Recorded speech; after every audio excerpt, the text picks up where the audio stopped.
Welcome back to Horn Takes on this fine Sunday morning. I am Sean Redfern, and I am joined today by Michelle in the cheap seats. Michelle, thanks for joining us today. I can't even. I know we were interacting on Twitter. I think I just followed you, or we just kind of followed each other pretty recently. And I don't know. We had like a pretty interesting interaction yesterday, and I said, "Hey, come join the show." You graciously accepted. Thanks for being here, Michelle. How you doing today? Thanks for having me. I'm doing well. Yeah, we connected on Twitter and you had talked about how, guys, I saw the offensive struggles coming from a mile away. It was Right. a little doom and gloom. And I said, hey, it's not all bad over here. So really glad that you asked me to be on the show. So I'm excited. Yeah, absolutely. Thanks. Michelle is a Texas ex. And so I thought, perfect. We'll get a Texas ex on here. We'll start talking some football. All right, Michelle, I'm going to put you on the spot right off the bat. We're going to do just thoughts of the game, what we thought while we were watching. I'll let you go first, and we'll talk about it from there. Michelle, what's your biggest takeaway from the game on Saturday yesterday? Okay, my biggest and best takeaway is that Arch Manning has his swag back. He seemed to be in much better spirits. He was dancing after touchdowns. He seemed just more himself, sort of the Arch Manning we saw last season in his two starts. Whereas last week, he was so tight. I mean, you could just see the weight of the world on his shoulders. So I really liked seeing just him having his confidence and having fun out there. It did not look like he was having fun last week.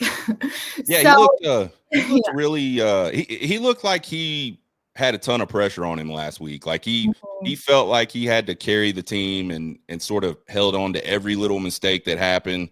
Right. And I agree. I think he kind of started a little bit like that yesterday. Mhm. But it was kind of interesting. The defense was playing okay, like they were getting stops, obviously. But Yeah. then as soon as they scored that first touchdown, I thought the whole team just kind of popped. Like it was It almost was like a cork came out of a bottle. Yes, it was like a huge sigh of relief to everyone. And it was like, yay, we can play football. Yeah. It just seemed like everybody came alive during that brief period. That being said, I do think there's still obviously a lot to work on for him, but I was just really, really happy to see the body language was better and he just seemed more himself. So that to me is the most encouraging takeaway I have from the whole game. Yeah, I think that's a really good place to start. Start with Arch. I mean, all the talk's been about Arch all Mhm. off season. We've heard Arch Mania. We've heard talking heads say things like he's a generational player. We've seen he's got to be the lead for the Heisman this year. Just a lot of like crazy expectations for me. And this is something that I talked about towards the end of last season, as we knew that Quinn Ewers was going to probably move on, and it would be Arch's team. And certainly after the season and through spring practice, I talked about this a lot. It just seems crazy to me that you're going to heap that kind of expectation on a kid like that. And to me, and I could be wrong, but I felt like this was the most pressure that the media and Texas fans have put on a Texas quarterback since Chris Sims back in the early 2000s. Oh, yeah. It kind of mirrors it a lot to me. For the digital age, for sure, because there was pressure on Quinn in that he had the high school ranking. But at the end of the day, I'm a pretty big Texas football fan, but I don't really pay too much attention to recruiting. And so for me, I didn't even know that. And I'd consider myself to be in the upper echelon of people who are tuned into the program. Right. So I just think it was a totally different expectation just from his last name. And then on top of that, Arch was also a 5-star and he just had so much media attention already out there. And then he did look really great in those two starts last year. So I think everybody just really was so excited. But also, media loves nothing more than to tear down their little hero. We're seeing that with Patrick Mahomes even this year. Everybody loved him a few years ago, but now it's, oh, we're over him and he's a check down merchant. And I don't know. It's Yeah. it's just the way it goes. And I think if anybody knows that, it's the Manning family. So Absolutely. Yeah, I think there's probably has not been a high school football player more equipped to deal with that type of pressure and just everything that goes along with being the quarterback at the University of Texas than Arch Manning. His uncles have did it for years. They're both Super Bowl MVPs. They're going to be Hall of Fame guys. So absolutely, he's been around that. His family's been around it forever. So certainly equipped, and I think he's handled it pretty well. You could tell, and we mentioned it already, but you could tell there's been times where he seems to force it. Maybe doesn't make great decisions. We saw that with an interception yesterday. He's one of those guys that's so talented, and he knows he can make throws. Made a bad decision on that interception, but I think that's something he'll learn from. I think, the next time he's in that situation, he probably just takes a sack or throws it away completely. And we don't know. He may have been trying to throw it away. His arm did get hit on that pass. So it could have been a situation where he was trying to get it out of bounds and just couldn't follow through. So you can't hate on him too bad for that interception, I don't think, at all. Folks out there, join us. I'm here with Michelle. We're talking Texas football. Join us in the chat. Tell us your thoughts on the game. We'll highlight your comments. If you got questions, throw those in as well.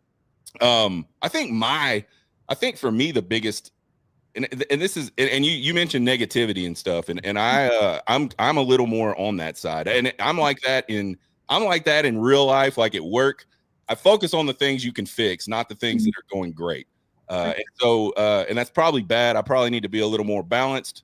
But I have a lot of positive stuff written down here as well. But I think for me, the biggest thing I noticed yesterday was just the slow start. Texas did not look like they were ready to play. They looked like they were sleepwalking through really that whole first quarter almost before they finally did get something on the board. And I think, and the only reason I bring that up, it doesn't matter against San Jose State. San Jose State, we probably could have played that way the whole game and figured out a way to win that game. But you start doing that in SEC games, and you're going to have problems. And I think we've seen it in the past with Steve Sarkisian teams. They come out really slow a lot of the time. And I think, you're bringing along a new quarterback. You're bringing along a new offensive line. 4 guys on that offensive line it's the first time they've ever started together. Some of those guys have started a couple of years ago, but I just don't think you can sleepwalk through games. And even the defense just kind of looked like they were there. They weren't really running around. They weren't making a lot of plays. And then all of a sudden they just kind of all woke up together. And I think you got a glimpse of what this Texas team could be if they can just stay more consistent. So I am so glad you brought that up, because I was actually not surprised with the slow start.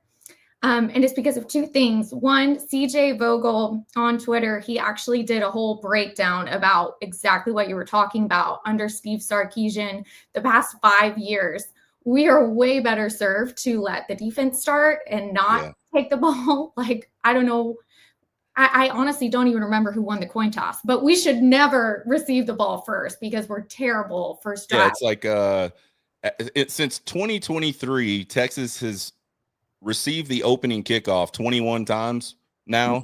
They've scored a touchdown twice. It's so bad. 21. Yeah, it's terrible. And especially for, a guy like Steve Sarkisian that's known, around college football and football in general as one of the better offensive play callers. Some say he's the best. He's certainly in that top, tier of play callers. And for whatever reason, like, we just cannot execute early in football games offensively. And I think a lot of that to me has to do with just not leaning on the running game as much. I am a big proponent of, if you can run the ball for 4.5 yards per carry like they did against Ohio State, you should be doing that more. And it's not I come from an old school place in football. We never had wide receivers. We lined up everybody in the box and just ran. And every once in a while we'd throw the ball. So I get the value. I understand the value of just punishing people over time with a really physical run game.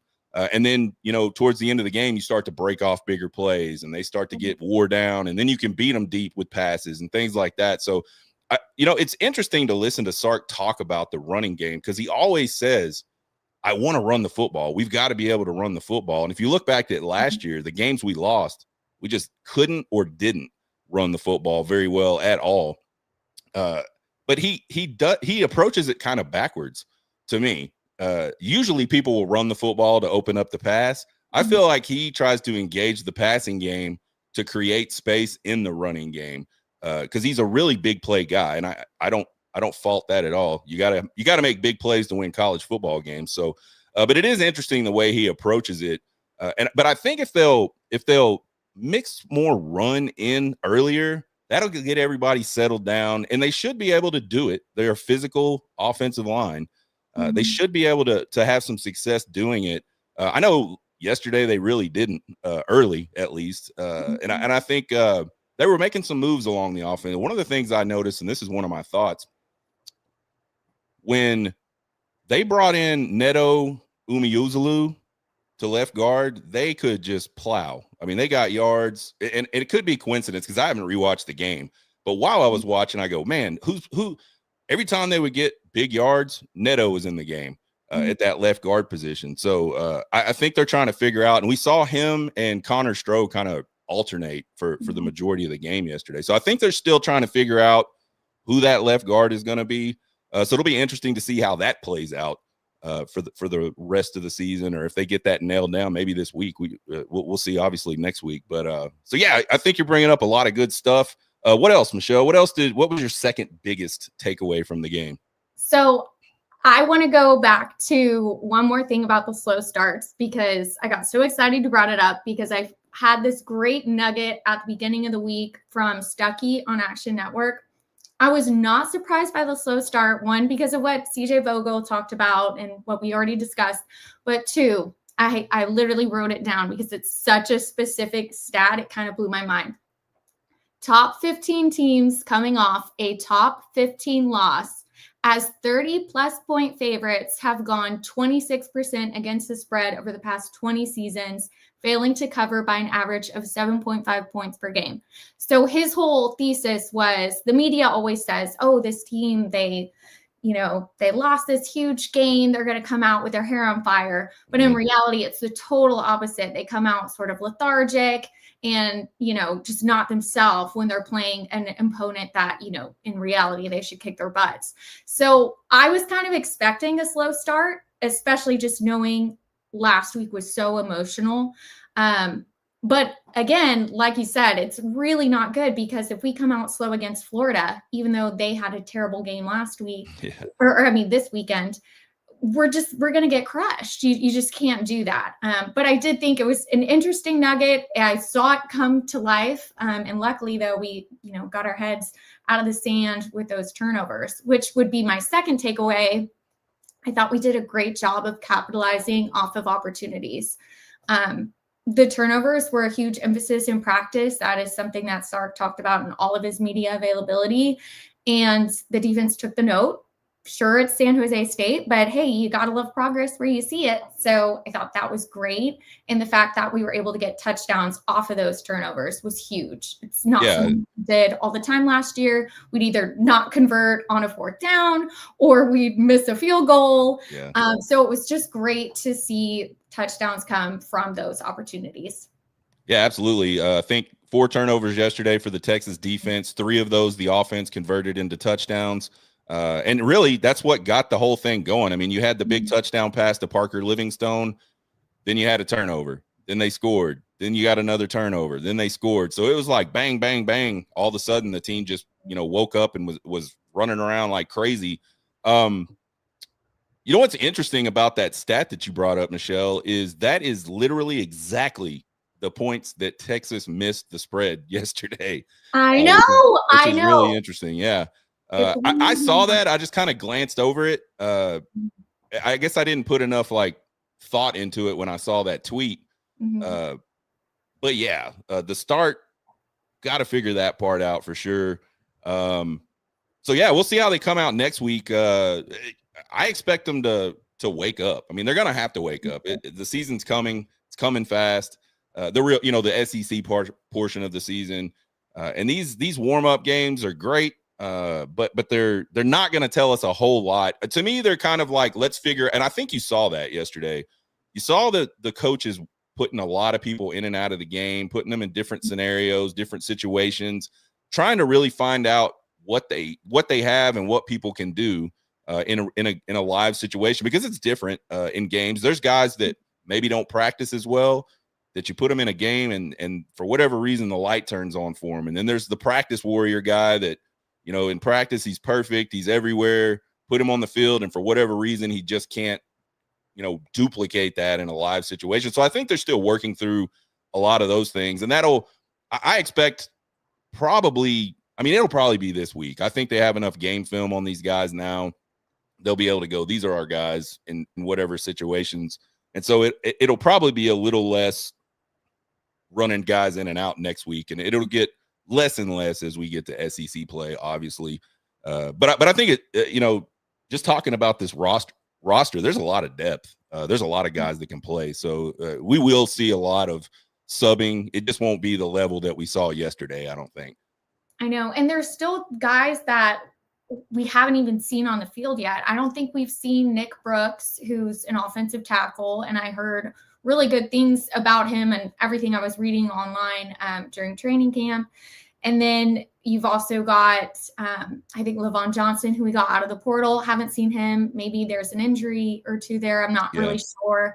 But there's just so many guys that I'm probably even missing right now that haven't even seen the field yet. Michael Terry, has he been on the field yet? I don't know.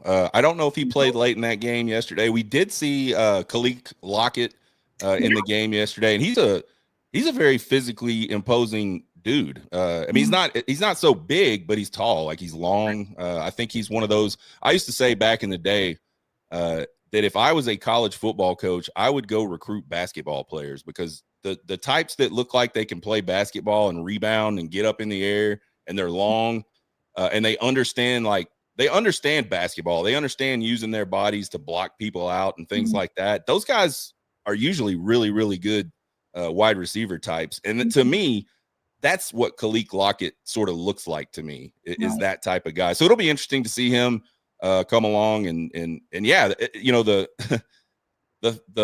bad thing about having so many players like that is you can't play them all. And you see it on Twitter all game long. Why isn't so-and-so running the ball? Why isn't so-and-so getting getting passes? You just can't do it. Like it's not a video game. The other thing, they may be really talented, but there's things you have to know and understand. And you don't, it's not just run out there and go run a route and get the ball and outrun everybody. You got to know what you're doing. The coaches have to be comfortable that you're going to be doing the right things or you're just not going to get to play. And unfortunately for a lot of the younger guys, it's a big difference between doing the right things in high school and doing the right things at the Division I level. So that's why you see guys, they don't come along as quickly. But yeah, I think Terry's a guy that is going to be an interesting guy at the University of Texas. He can play so many different positions. Right. So yeah, it'll be crazy. I've got another negative one for you, Michelle. I know you're hyping it up and I like it. But too many penalties yesterday. 12 penalties for 115 yards is just it's I don't want to say the team is undisciplined, because I don't think we've seen enough. And there were some penalties against Ohio State. I don't think it was nearly that many. I can't remember. But 12 penalties in one game, you played very undisciplined in that game for sure. What are your thoughts on that, Michelle? I totally agree. I kind of did a little rambling session after the game, and that was my most negative takeaway. I mean, you just can't do that, because honestly, penalties really cost us the game last week. We only had a couple, but they were in the most critical situations. Right.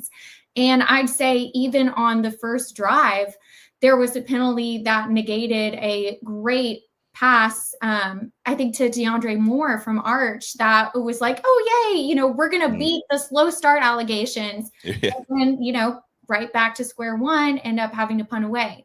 So I think the penalties have to get fixed. And yeah, I heard Rod Baber say, I think it was him, somebody in their post-game, review was talking about, I don't want to call them undisciplined yet, but it's a red flag. And I agree. I'm not there yet, but if next week they come out and have, numerous penalties again, especially for some of the veterans like Colin Simmons, he is, going to be one of the stars of the team this year. He was one of the stars last year. So it's really disappointing seeing those penalties on him. You know, I expect it from a freshman or maybe somebody who's just seeing the field, but it's from key players that I wouldn't have anticipated that coming into the season. And again, I think they're going to clean it up. Like, I'm not super concerned about it, but it's something that's on my radar. Yeah, I think it has to be at this point for sure. We're talking to Michelle about Texas football. We're talking about the 38-7 win against San Jose State yesterday. If you're watching us, jump in the chat, drop your comments, drop your questions. I'd love to put your comment up on the screen, put your question up on the screen, and talk about us. Tell us what you thought about the game yesterday. So interact with us. We like that stuff. The Colin Simmons stuff is interesting. I think this has not been the start that Colin Simmons wanted for himself. It's certainly probably not the start that, most Texas fans thought we would see out of Colin Simmons. Finally got a sack yesterday, but it almost fell in his lap, really. Ethan Burke was the one that got the big push and rerouted the quarterback. Still a sack. Won't take anything away from Colin Simmons on that. But with the penalties that were the worst for me from him were the offsides penalties, because on defense, you don't have to hear anything. There should be no reason for you to move until the ball moves. And out there at the defensive end position, all you got to do is keep an eye on that football. As soon as it moves, you're gone. And I think he was trying to anticipate. And I go back to my previous comment. I think there's some pressure on Simmons. He feels that a little bit. He's trying to get that little extra edge to go and get that sack and make those plays. But I think, he was a guy that immediately last year you could see was very physically good. And as the season went on and he got more reps, you started to see him learn how to play college football. And I think maybe he's just going through like a warm up right now, just trying to get himself going, because he didn't get physically worse. He didn't all of a sudden become a guy that can't run and get around people and push people and all that stuff. So yeah, I think that'll be an interesting one to watch. Like, when does Colin Simmons finally pop for the 2025 season? Yeah, I saw Alex Dunlap and Cody Carpenter. They were talking about how it looks like he's pressing, and so it's similar to what we discussed with Arch. It's like he's got the weight of the world on his shoulders, but maybe he shows that a little differently. Like, for him, he's gonna be presenting outwardly, posting Julian Saint's picture on his Instagram, like, I'm gonna get this guy, but really maybe internally it's like, okay, I have to do this, and when you get in your head, then you're making really silly mistakes. And for me, the offsides is concerning, but they actually talked about it on the broadcast that last year he kind of got away with it, but maybe this year coaches are telling the refs, hey, this guy, he kind of goes a little early. So I think the refs are looking out for it more. So he's just not going to get away with it. But what I hated was the roughing the passer one. Yeah. He was just letting out frustrations, which, I get it. I would probably do the same, but at the same time, he's got to reel it in. And I'm glad it's happening now, though. Let's get this out of our system. And then by the time we get to SEC play, he can hopefully be dialed in, feeling confident, because, we all know he has it in him. Just got to, put it on tape. That's it. Yeah, we're talking defense right now. Tell us some more about the defense, Michelle. What did you notice from the defense yesterday? I was a little disappointed in the defense yesterday, because all reports and indications were this was going to be the best Texas defense we've had. And I understand why people are frustrated with the offense, but I think it was unrealistic expectations there. For the defense, I don't think it was unrealistic thinking they were going to come in and be great, because we did have a lot of returning leadership. But they just seemed kind of sleepy. And I don't know. I can't put my finger on exactly what it was, because at the end of the day, you see the score and they held them to 7 points, but there were 2 missed field goals. And I don't know. It didn't really impress me. That was kind of maybe they just were sleepy the whole game from Ohio State because they played great in that game. I don't know. I feel weird about the defense, but I'm not concerned about it long term. I think they just were like, let's get some turnovers and call it a day. That's kind of what it felt like to me.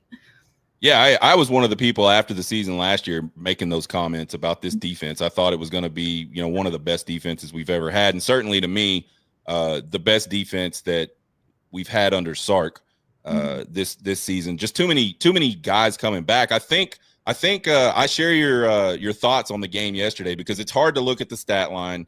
It's hard to look at some of the plays they did make and go, man, the defense didn't play very well.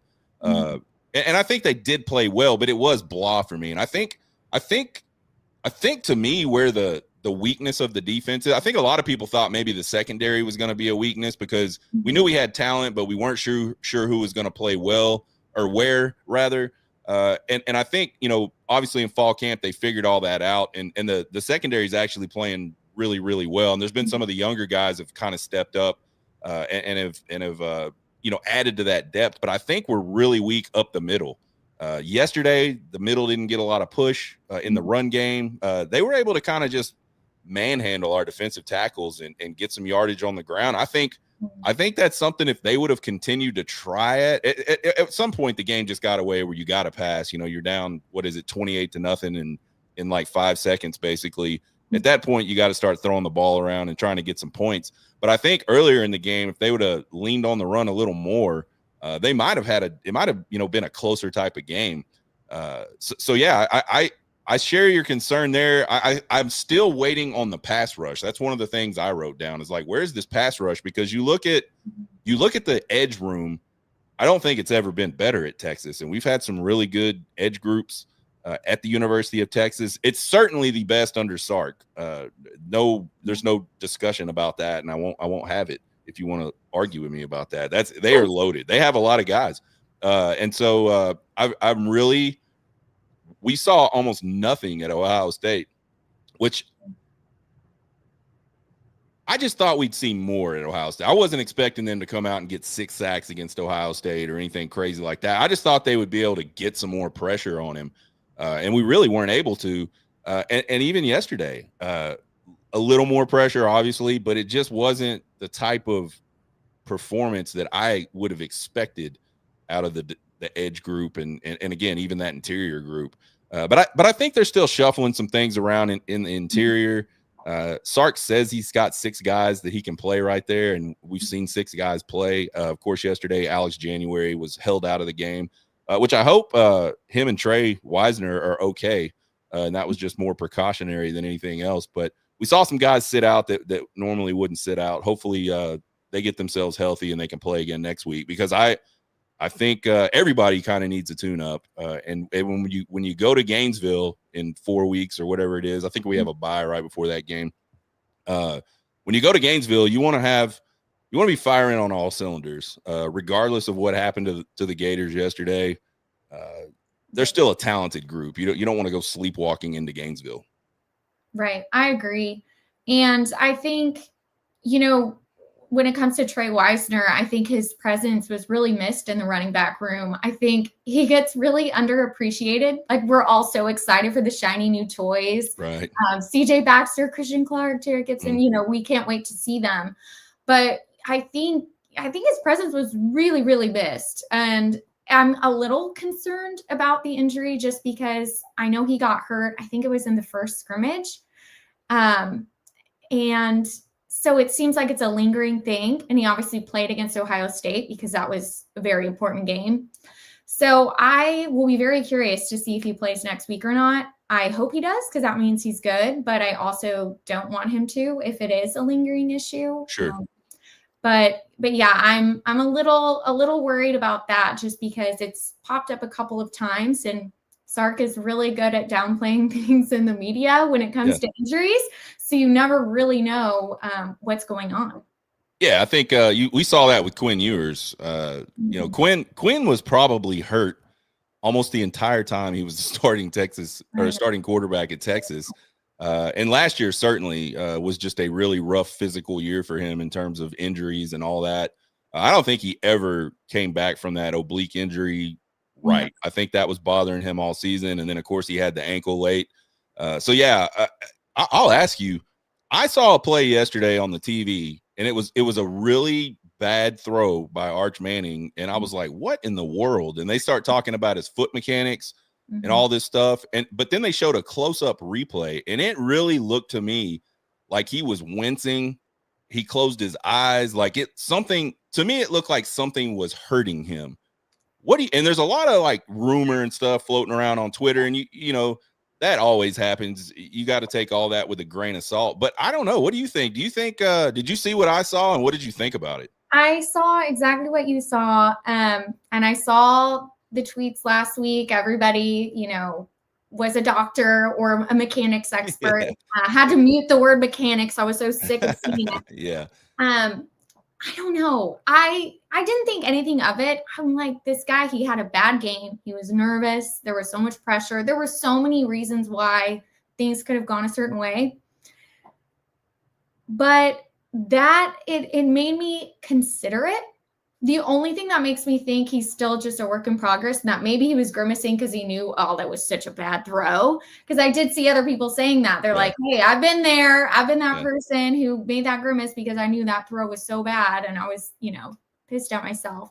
But it's just, I don't know. It's something to monitor. I just don't think that Sark would have let Arch take such a beating in the media last week. Right. If it was because he was injured. Because Sark, if anything, he is loyal to his QBs. He's going to protect them. And even though Quinn was probably more hurt than Sark let on, he still let us know he was hurt. You know what I mean? Like, he didn't just hide that entirely. So I think he would have probably done Arch a huge favor if Arch is hurt and come out and been like, yeah, he's nursing a minor shoulder injury. You know, we're not concerned about it. But it would certainly have helped the narrative a little bit. You know, so that's kind of why I just don't. Yeah. And it's an interesting thought. And when you see something like that, it's hard to go, what was that? Because I actually saw him wince like before he ever let go of the ball. And I guess it's possible that he knew it was going to, maybe he knew like my feet weren't where they need to be. And I'm just going to kind of cut this loose and get it into the ground. So I don't throw, I don't know. But we've seen him run. We've seen him take, hits. We've seen him make great throws, obviously, where that's not the case. So I don't know. It's just I don't think that's going to go away as long as we see things like that. But I agree with you, Sark.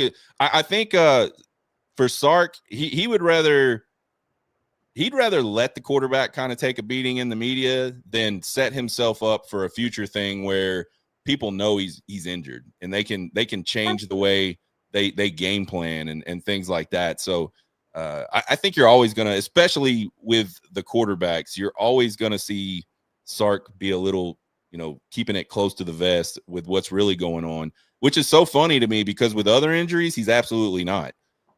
Like he'll tell you right off the bat, so-and-so blew their knee out in practice. They're not going to play the rest of the year. It's not even a question, but he does get a little protective with the QBs.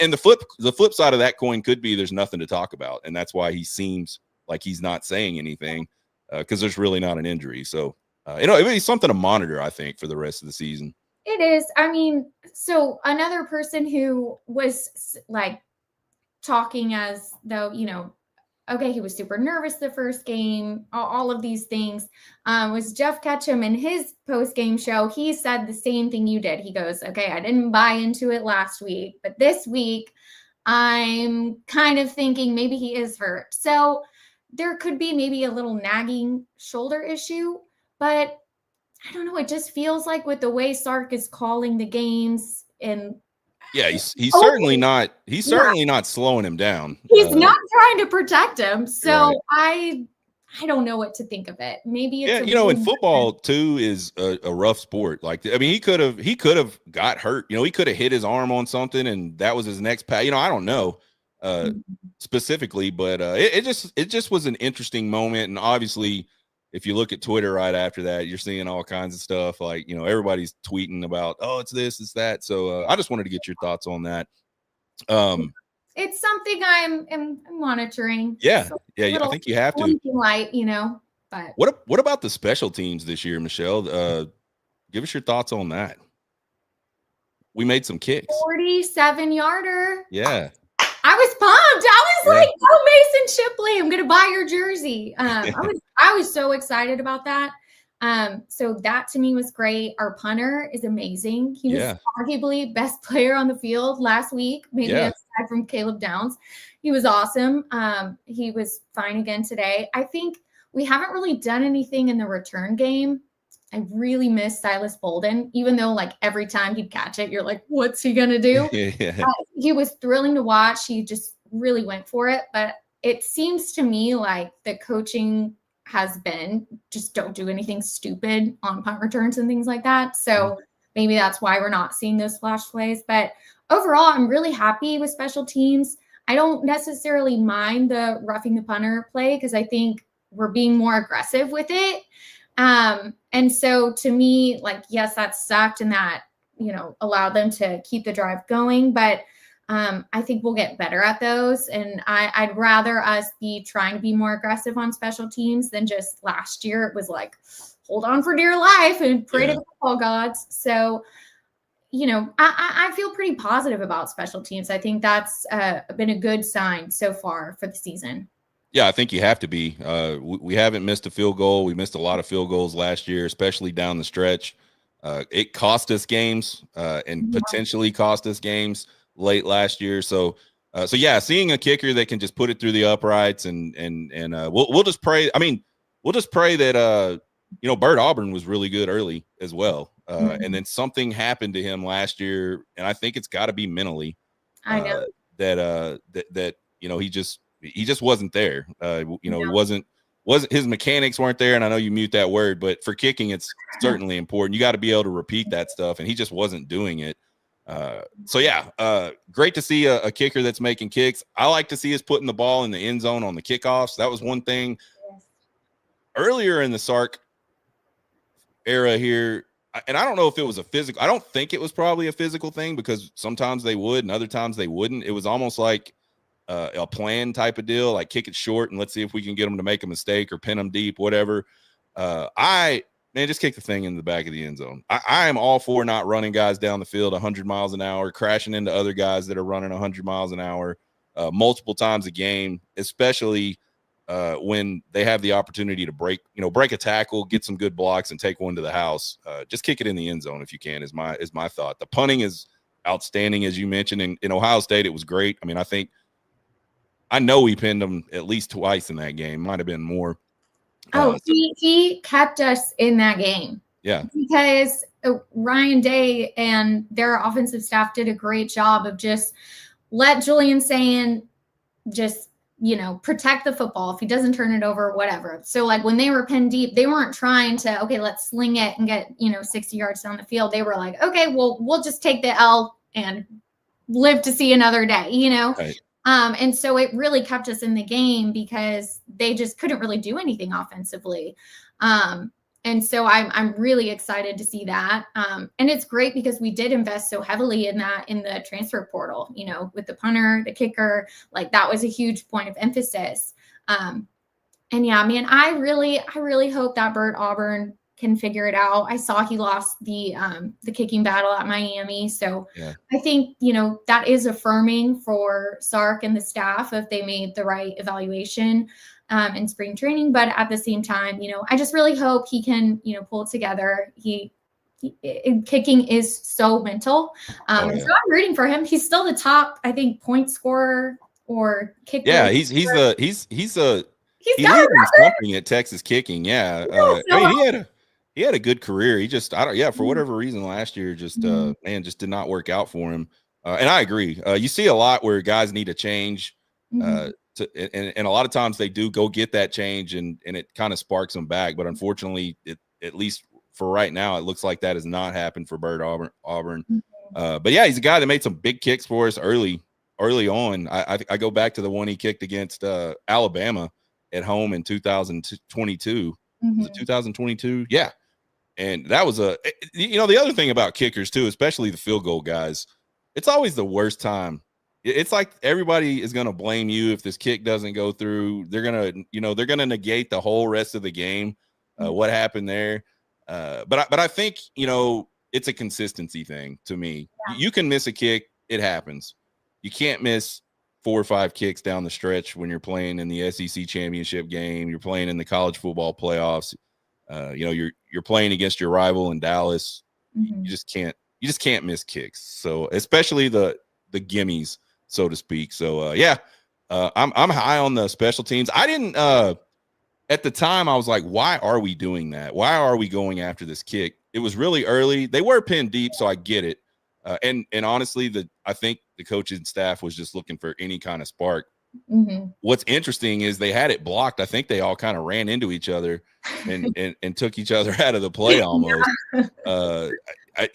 It's very rare that you see three guys get through as clean as those three guys did on that attempt. So I think they might have all been kind of surprised and just kind of let up. It looked like they kind of let up at the end. Right. Whereas if they would have just kept going, they'd have been fine. But to me, that's one of those things where if it works, you're a genius. If it doesn't, people are going to, why did we do that? And that was my thoughts yesterday was, man, we're playing San Jose State. Let's just be better than them.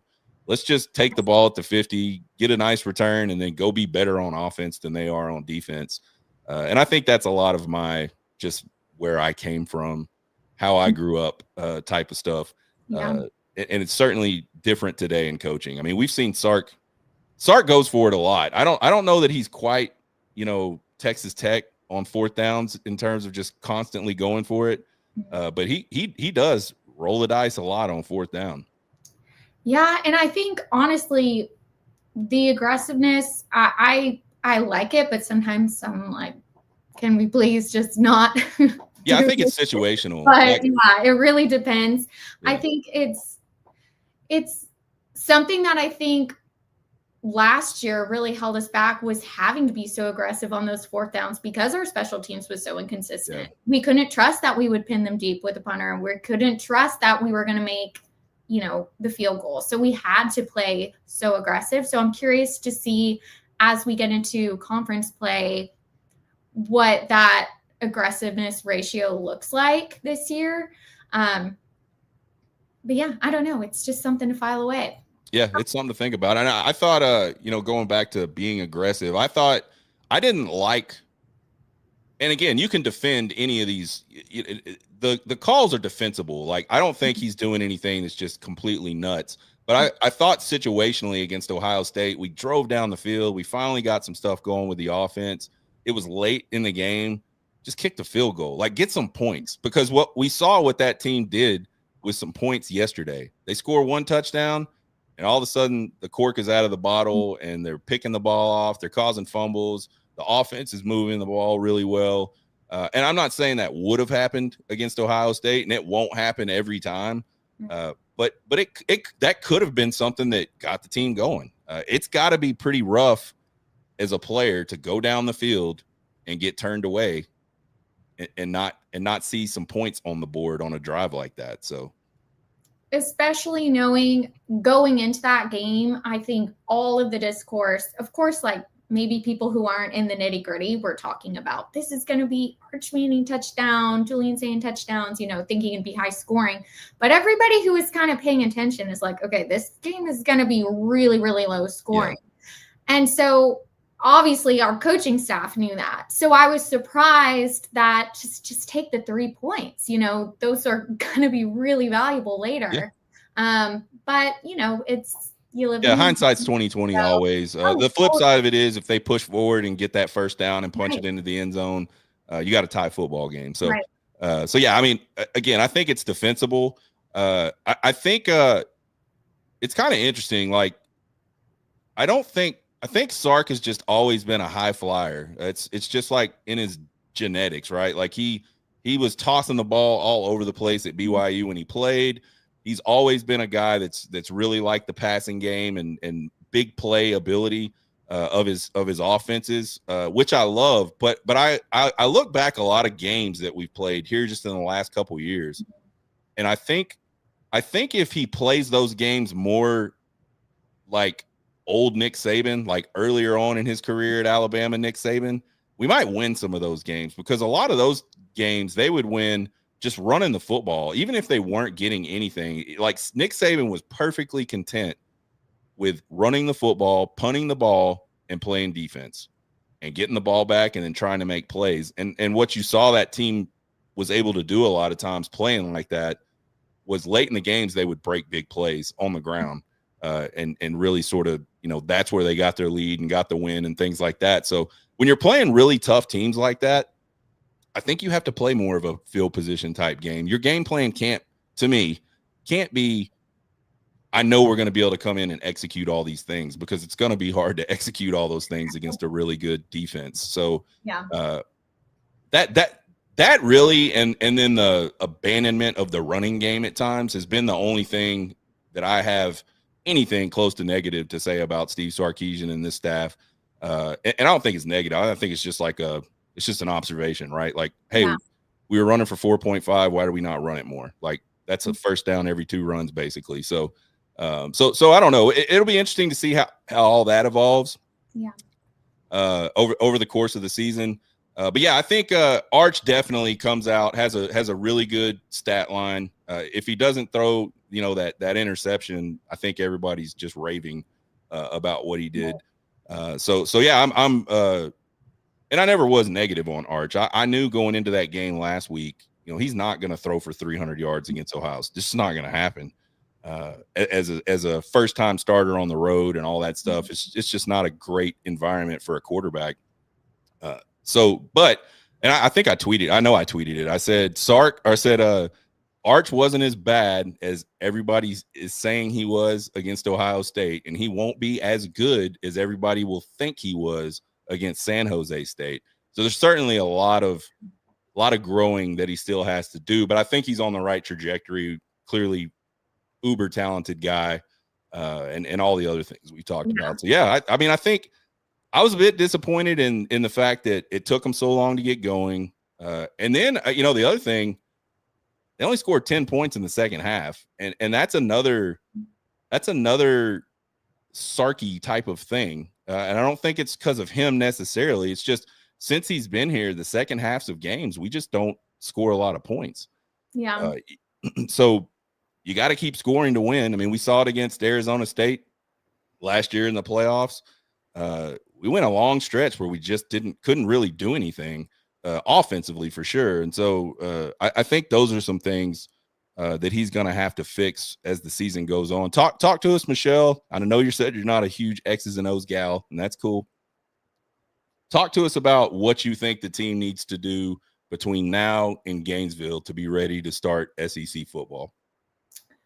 So I think the most important thing, I mean, we've talked about the penalties. They've just got to be more disciplined. I think getting healthy is really important. Sure.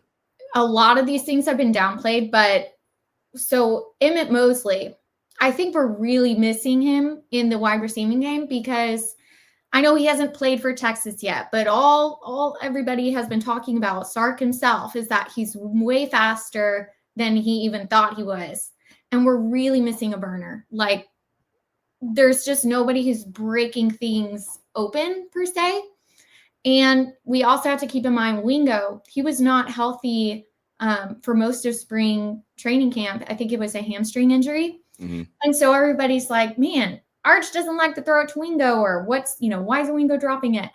They're only just now getting reps together. I mean, I guess they practiced together, last year, but it takes a lot of time to develop rapport with the receiver. So I think for me, the biggest thing is just getting more people healthy that can contribute. And that includes Trey Wisner, Emmett Mosley. And then I think Emery Winston, I saw he was in. I thought he had a collarbone injury, but getting him better, because he made some good plays when he was in. And just getting more reps with wide receivers. Like, we've just got to make it happen, because right now, if we go into Florida, they're just going to bracket Parker Livingstone, and right. That's their game plan, and they're going to win. So we just really need to see more people get opened up. I don't know if that's scheme wise. I don't know if that's just getting more of the guys healthy or more up to speed. I'm not really sure exactly how you fix that, but we just need more people contributing. It can't just be Jack Andres and Parker Livingstone. And I love all of our offensive guys. I just think they're like a touch off, all of them, a little bit out of sync. And so we just need to get more reps, need to get people healthy so that we can get there. And I Yeah. will say, though, I think that the strategy, to me, I have nothing to back this up except for in my mind, this is what it seems like, that these games are being treated a lot more like in the NFL in the preseason, where they're kind of just testing things out. Can we block this kick? Can we, do this? Let's put this guy at left guard for this play, this guy, this next play. Like everything is being tweaked and worked on. And something that I've always noticed with Texas teams is maybe the start of the year will start, sky high. And then as the season progresses and injuries mount and things just don't go our certain way at, a climax of the season, and we're just like hanging on for dear life. I felt like last season it was like, please, football gods, let us get through this game so we can make it. And I feel like this year is kind of the opposite. We are starting a little slow. We aren't a refined product. And I'm actually happy to see that, because maybe that means we're figuring out who we are. And if we can find that identity at the right time, I think we can be really dangerous. I mean, I was not super impressed last year with Ohio State pretty much the whole season until they played Tennessee. And it was like, oh, crap, they're going to win. And they did, for them, it was, we just got to get to the dance. And I think that's kind of how Sark is seeing it, because it's wide open this year. Sorry, I'm kind of going on a tangent, but I haven't really seen outside from Ohio State and Oregon and maybe Georgia last week, but less so this week. They're probably doing the same as us, tinkering. Right. But I haven't seen any team that is like, oh, wow, they're definitely going to win. Except maybe Ohio State and Oregon. So it's so wide open, which is why I would probably be more alarmed, except that I'm like, well, who else? Yeah, that's right. And I think too, now that there's a 12-team playoff, you don't have to win. Like 20 years ago, if Texas loses that game to Ohio State, they're probably done. Like they're probably not going to work themselves back into a national championship game. Today, you just got to make it. You just got to win enough games to get into the playoff. And then, as you mentioned with Ohio State, they just kind of went back to basics in the playoffs last year. Just ran the football down people's throats and passed when they needed to, and just to kind of switch it up. But and obviously they could play defense, and that's what they did. So I that's why I'm so high on this Texas team, because I think there's a lot of talent offensively that at some point will gel and they'll start to click and they'll start to know who they are. And Sark will obviously, be pushing that, in the play calling and all that. But the defense is so good that I think they can keep them in any game this year, no matter who they're playing. So that's a good sign. I think that if you're going to have a team that is incomplete, which every team in college football with NIL these days is going to be incomplete going forward. Like we're just not going to see these, dynasty type teams that are just loaded with 5 stars, 3 deep. It's just not going to ever happen ever again. But if you're going to be incomplete, be complete on defense. Is a great start. So yeah, I'm high on the season. The game yesterday, glad they got the W. Most of the game, it seemed like they were sleepwalking. And they still got it done, which, again, isn't ideal. I think for me going forward, you mentioned the injuries. One we didn't talk about was DeAndre Moore. He went out of the game sort of late in the game with what looked like a shoulder maybe. He kind of came down on his elbow. So we'll hope he's okay, because that's shoulder is something that can be naggy, and it can also be really bad. So we'll hope it's not that and just maybe like a little sprain. But if it is, he's probably not playing for a couple weeks. Right. I would think so. So we'll monitor that, obviously. But I think just cutting back on the penalties. Like, let's get disciplined and let's figure out who we are offensively between now and Gainesville. And I think that's the keys to me going forward. And I hope what we'll see as well is the team will show up and start playing sooner in games. Because I think, again, we've talked about it, beat it to death probably. You just can't afford to start super slow like that against good teams. It's usually not going to end well for you. Right. And I think this week is a better opportunity for the coaches to really coach the team super hard on the discipline aspect and can really like get onto them, because I think last week it was just so emotional. Sure. That you almost can't be like, guys, we sucked at this, we sucked at that. Because I mean, gosh, if they just glanced at their phone, they were all taking a beating. Yeah. And so I think this week it's like, okay, we got the win and we were sleepy, and now we can coach them really hard and we can get back to the basics.